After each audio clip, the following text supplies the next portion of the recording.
জনগণের ক্ষমতায়নে ফেব্রুয়ারিতে হবে জাতীয় নির্বাচন। ইতালিতে বিশ্ব খাদ্য ফোরামের উদ্বোধনীতে প্রধান উপদেষ্টা। ক্ষুধামুক্ত পৃথিবী গড়তে যুদ্ধবন্ধ সহ 6 প্রস্তাব। নির্বাচন বানচালে ৭১-এর বিতর্কিতদের ষড়যন্ত্র দেখছে বিএনপি। সংসদে পিআর ইস্যু সমাধানের আহ্বান। নভেম্বরে গণভোট চায় জামায়াত। আগে বিচার দাবি এনসিপির। আবার রাজপথে 7 কলেজের শিক্ষার্থীরা। কেন্দ্রীয় বিশ্ববিদ্যালয়ে আইন কার্যকরের দাবি। পুলিশের লাঠিপেটার প্রতিবাদে শিক্ষকদের বিক্ষোভ। নির্বাচনে ফ্যাক্টর হবে জেন জি প্রজন্ম এবং নারীরা। 23% নতুন ভোটার। এখনো সিদ্ধান্তহীনতায় জরিপ পর্যালোচনা। জুলাই সনদ বাস্তবায়নে নভেম্বরেই গণভোট চায় জামায়াত ইসলামী। নির্বাচন কমিশনকে এমন প্রস্তাব দিয়ে দলটির নেতারা জানান, সরকার সিদ্ধান্ত নিলে যে কোনো সময় গণভোট আয়োজনের সক্ষমতা রয়েছে ইসির। একই দিনে গণভোট এবং জাতীয় নির্বাচন হলে আমছালা দুটোই হারানোর শঙ্কা রয়েছে বলে জানান জামায়াতের নায়েবে আমির সৈয়দ আব্দুল্লাহ মোহাম্মদ তাহের। জুলাই সনদ বাস্তবায়নে গণভোটের প্রশ্নে রাজনৈতিক দলগুলো ঐক্যমত্যে পৌঁছালেও জাতীয় নির্বাচনের সাথেই নাকি আগে, এ নিয়ে রাজনীতির মাঠে চলছে বিভক্তি। এমন সময় বাংলাদেশ জামায়াত ইসলামী জাতীয় নির্বাচনের আগেই গণভোট করার প্রস্তাব নিয়ে হাজির নির্বাচন কমিশনে। সোমবার জামায়াতের নায়েবে আমির সৈয়দ আব্দুল্লাহ মোহাম্মদ তাহেরের নেতৃত্বে 4 সদস্যের প্রতিনিধি দল ত্রয়োদশ সংসদ নির্বাচনকে সামনে রেখে ভোটের সার্বিক প্রস্তুতি নিয়ে নির্বাচন কমিশনের সঙ্গে বৈঠকে বসে। সিসিএএম নাসিরউদ্দিনের নেতৃত্বে 4 নির্বাচন কমিশনার ও ইসি সচিব এ বৈঠকে উপস্থিত ছিলেন। 2.5 ঘন্টার বৈঠক শেষে দলটির নায়েবে আমির জানান, পিআর পদ্ধতিতে ভোট হলে অনিয়ম হবে না, যার ফলে পিআর এবং ট্রেডিশনাল 2 পদ্ধতিতেই ইসিকে চিন্তা করার আহ্বান জানানো হয়েছে। পিআর সিস্টেম যদি হয়, কেন্দ্র দখল, ভোট কেন্দ্র দখল, দিনের ভোট রাতে হওয়া, সেটার সম্ভাবনাটা তো কমে যাবে। পিআর পদ্ধতি আর ট্রেডিশনাল পদ্ধতি, 2টা পদ্ধতির ব্যাপারে বিবেচনা করা উচিত। তারপরে এটার ফেট কী হবে সেটা নির্ধারণ করার পরেই বাকি নির্বাচনের রোডম্যাপের প্রস্তুতি সেটা হতে থাকবে। বলেন, জাতীয় নির্বাচনের দিনে নয়, গণভোট আলাদা দিনে হতে হবে। নভেম্বরে গণভোট করার অনুরোধ জানানো হয়েছে ইসিকে বলেও জানান নায়েবে আমির। একই দিন যদি হয় তাহলে রিফর্মসের যে ইস্যুটি, এটা একেবারেই একটা মাইনর হয়ে যাবে, অন্যায্য হয়ে যাবে। কারণ প্রত্যেকের অ্যাটেনশন থাকবে তার দলের, প্রত্যেক দলের লোকদেরকে নিয়ে নির্বাচনের কনসার্ন থাকার জন্য।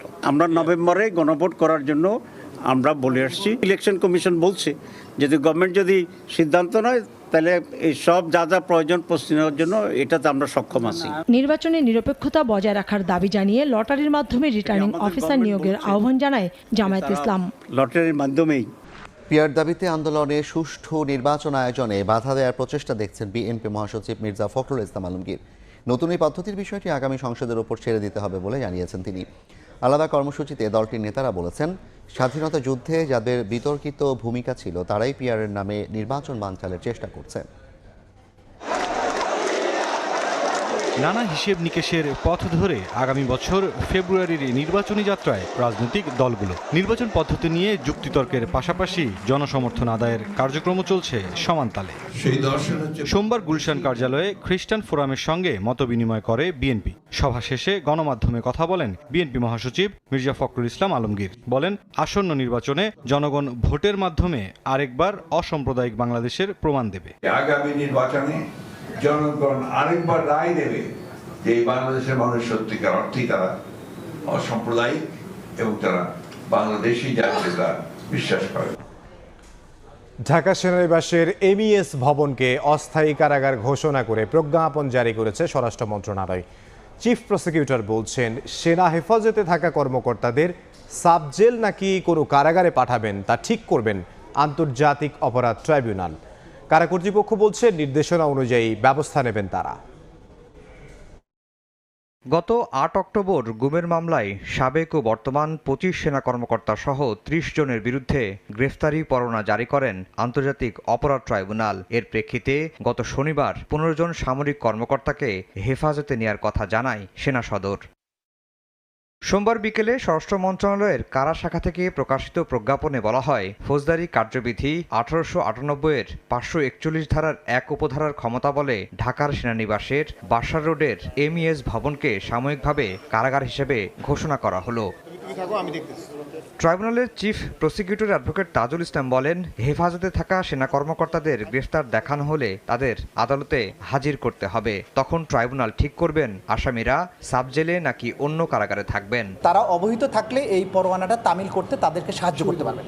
সুতরাং অ্যারেস্টিংয়ের পাওয়ার কিন্তু আইন শৃঙ্খলা রক্ষাকারী বাহিনীর, অন্য কারণে।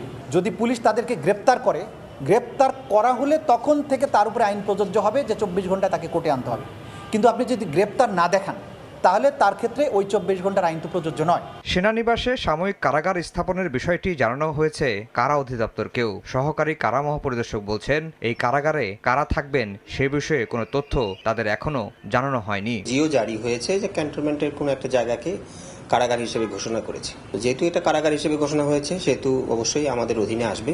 সেখানে একটা জেল চালু হবে, সেখানে বন্দী আটক থাকবে, আমাদের স্টাফ এমপ্লয় হবে, ডিপ্লয়েড হবে ওই জায়গায়। কোন আসামি থাকবে এগুলোও জানি না, কারা থাকবে তাও যেহেতু জানি না এখনো, ওই জন্য আমরা আসলে বিস্তারিত কিছু বলতে পারছি না। আমাদের কেরানীগঞ্জের অধীনে একটা সাব জেল হিসেবে গণ্য হবে। আগামী 22 অক্টোবর গুমের এই মামলার পরোয়ানাভুক্ত আসামিদের ট্রাইব্যুনালে হাজির করার দিন ধার্য রয়েছে। দাবি মেনে না নিলে মার্চ টু সচিবালয়ের কর্মসূচির হুঁশিয়ারি দিয়েছেন আন্দোলনরত এমপিওভুক্ত শিক্ষকরা। কর্মবিরতির ডাক দিয়ে দ্বিতীয় দিনের মতো কেন্দ্রীয় শহীদ মিনারে অবস্থান কর্মসূচি পালন করেন তারা। এদিকে শিক্ষকদের আন্দোলনের সঙ্গে সংহতি জানিয়েছে বেশ কয়েকটি রাজনৈতিক দলের নেতারা।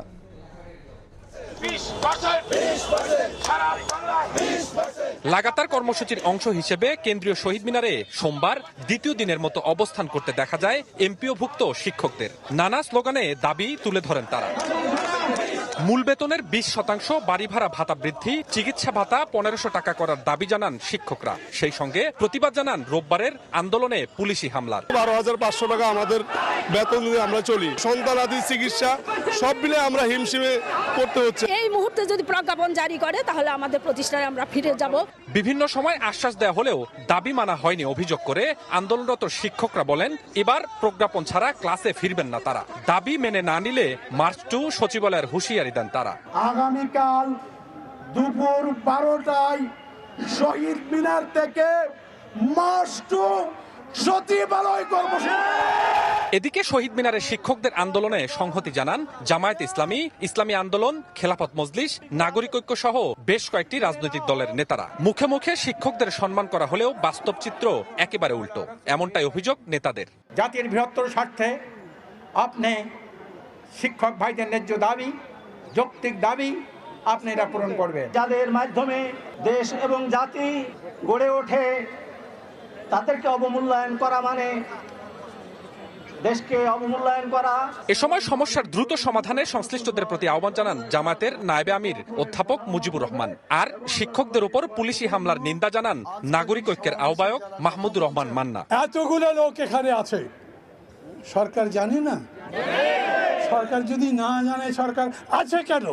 শান্তিপূর্ণ আন্দোলনের মাধ্যমে আপনাদের দাবি আদায়ের আন্দোলনকে চালিয়ে যাবেন ইনশাআল্লাহ, এবং এটা পূরণ হবে আমরা আশা করছি।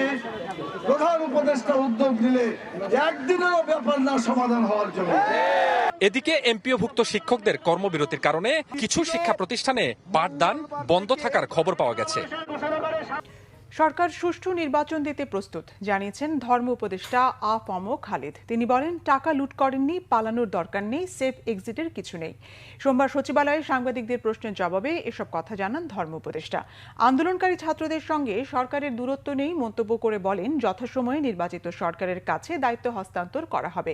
কথা বলেন সরকারি প্রাইমারি স্কুলে সঙ্গীত শিক্ষক নিয়োগের বিষয়েও। জানান, স্কুলে ধর্মীয় শিক্ষকের সংখ্যা নিয়োগে তিনি সরকারকে পরামর্শ দিয়েছেন।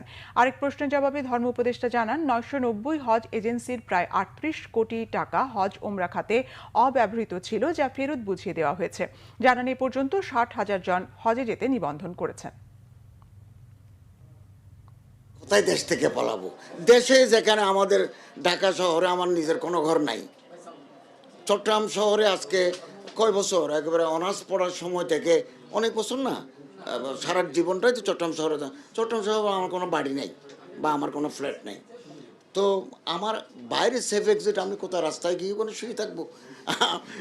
এই দেশ আমার, আমরা দায়িত্ব, আমরা একটা ইলেকটেড গভর্নমেন্টকে দায়িত্বটা বুঝিয়ে দিতে পারি। এটা আমাদের কত বড় সফলতা। একটা নির্বাচিত সরকারের কে যদি আমরা ক্ষমতা হস্তান্তর করতে পারি, ফেব্রুয়ারিতে যে নির্বাচন হবে এটা আমাদের জন্য বড় কৃতিত্ব। সেফ এক্সিটের কোনো প্রয়োজনই নেই, আর আমরা কোনো অপরাধ করি নাই, আমরা কোনো টাকা লুট করি নাই, ফলে আমাদেরকে লুকিয়ে থাকতে হবে। আমার তো মনে হয় না দূরত্ব তৈরি হয়েছে। রাজনীতির কারণে অনেকে অনেক কথা বলেন, সবগুলোকে তো আর 100 ভাগ নিক্তিতে মাপা যায় না। তো আমাদের সাথে তাদের সম্পর্ক ভালো, পলিটিক্যাল লিডারদের সাথেও আমাদের সম্পর্ক ভালো, প্রত্যেকের সাথে আমরা সুসম্পর্ক বহাল রাখার চেষ্টা করি।